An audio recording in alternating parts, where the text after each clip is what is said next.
现在呢，我就想问大家一个问题，你还会选择买房子吗？很多人讲呢，我现在不会买房子的，我会把钱存起来，当下呢，现金为王。但其实呢，这只是我们的第一反应。我们讲呢，对待一个问题，我们要具体问题具体分析，而且呢，要结合实际。那么今天呢，就跟大家来讲一讲，在未来大多数人明知道这个房价有可能跌的情况下，我们手里有钱，是继续买房子呢，还是把钱存进银行呢？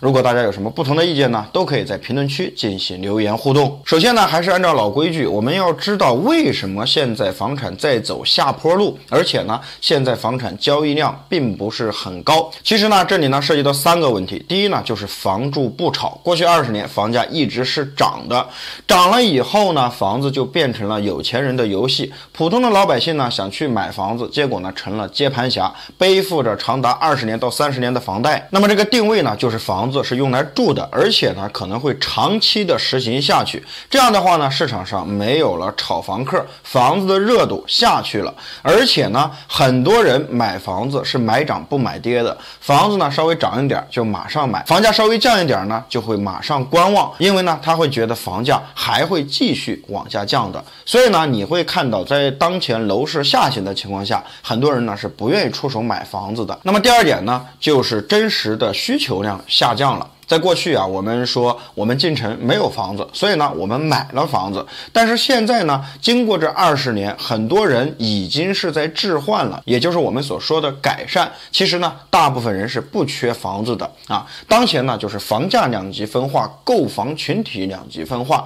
在1、2线城市呢，房价很高，很多人挤破头皮想办法还在那1、2线城市买房子。那么很多3、4线城市的房子呢，其实很便宜啊，你花个不到10万块钱就可以买一套房子，但是这种城市呢，往往又没有人去。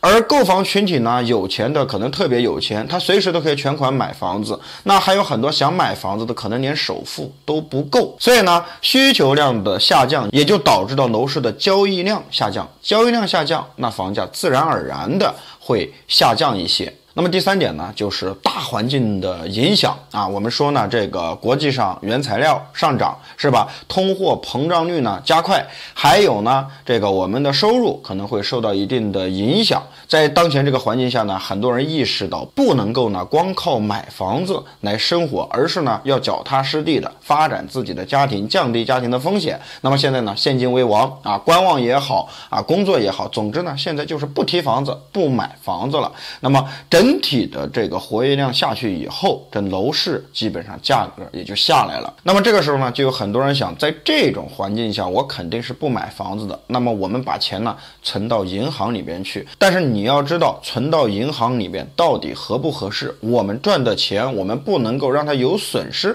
很多人觉得我把钱存到银行，难道还有什么损失吗？有，从大环境的角度上来讲呢，是有损失的。那么我们现在来看呢，是要促进我们的消费。促进消费的时候呢，这个时候你会发现银行的利率呢是普遍偏低的。我这里说的是存款利率。那么你可以看到呢，现在一般的大型的这个国有银行5年以上的存款年化率呢，大概就是在2.75%左右。那各个城市呢，可能利率呢有所浮动。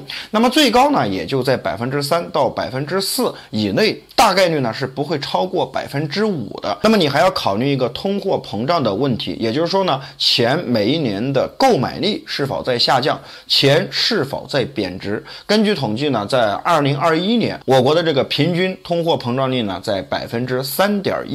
所以呢，你就要考虑一个问题，如果你的存款利率很低的话，那么钱贬值的速度又快，那么你大概率存的钱购买力就在下降，1年不如1年。那很多人说了，我如果这样存钱的话，肯定会亏，那我怎么办？我要学会理财。但是你可以看到，现在市面上所有正规的、安全的理财产品，基本上它的年化率也就在3%到5%左右。那么很多人说，你看有好多理财的一天可能就赚好多钱，那是你没看到他赔的时候。任何事情都有风险，就像股市一样。那还有人讲呢，我可以去找这个高回报的这个理财嘛？那同样呢，你要学会清醒。如果呢你没有一个清醒的认知，那么大概率你连本金都会赔掉。如果呢有人告诉你你的理财年化率能够达到10%甚至15%，那么我就告诉你，这种理财你不理也罢，搞不好到最后呢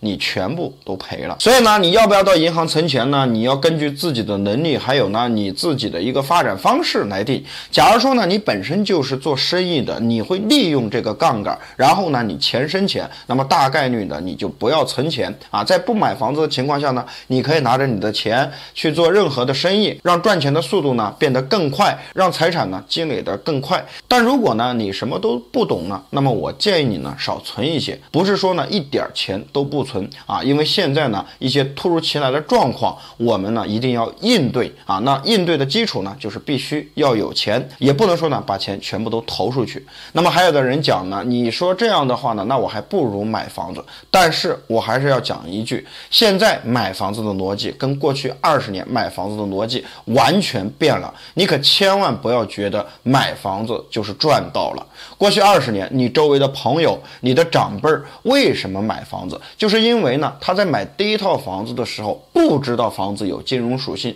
等到他买第二套房子的时候，想把第一套房子卖的时候，却发现这个房价似乎涨得很快，已经超出了他赚钱的速度，所以呢，他会接着去买第二套、第三套，这也就延伸了这个房产市场上的这个炒房客的存在。但是为什么要房住不炒？你要搞清楚一点，过去呢，炒房企业、炒房团队、炒房客把这个房子当成一种赚钱的工具，强加给了它金融属性，到最后呢，他们套现离场了，留下的都是高位接盘的刚需购房者。那么还着20-30年的贷款，我们本可以呢避免这些的，所以呢就有了房住不炒。那么现在呢，我们的房价稳了，你要搞清楚一个问题，未来房住不炒会一直坚持实行下去。那么我们在这里买房子呢，有需要就买，没有需要就不买。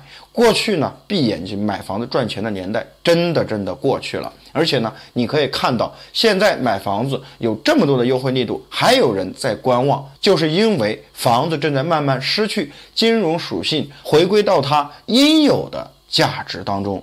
好了，今天的视频呢就讲到这里了，我们下期视频再见，拜拜。